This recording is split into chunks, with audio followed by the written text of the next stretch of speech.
শিক্ষিত মানুষের অভাব নেই, কিন্তু শিক্ষিত বিবেকের খুবই অভাব। অহংকার বেড়ে গেলে কবরস্থান থেকে ঘুরে আসুন।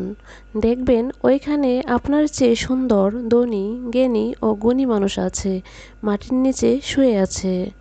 ভালোদের মাঝে ভালো হয়ে থাকা সহজ, কিন্তু খারাপদের মাঝে ভালো হয়ে থাকা সবচাইতে কঠিন। সততা খুবই দামি একটি উপহার, তা কখনোই সস্তা লোকের নিকট থেকে আশা করবেন না।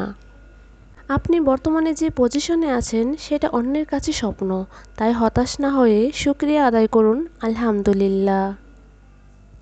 কাউকে এতটা আঘাত দিবেন না যাতে সে প্রার্থনায় বসে আপনার কথা মনে করে কেঁদে দেয়, কারণ তখন বিচারটা মানুষের কাছে নয়, রবের কাছে চলে যায়। ভালো লোকের সংস্পর্শে থাকো, তোমার বুদ্ধি না থাকলেও তারা সময় মতো তোমাকে সৎ পরামর্শ দিবে। ভিডিওটি ভালো লাগলে লাইক কমেন্ট দিয়ে পাশে থাকবেন। ধন্যবাদ।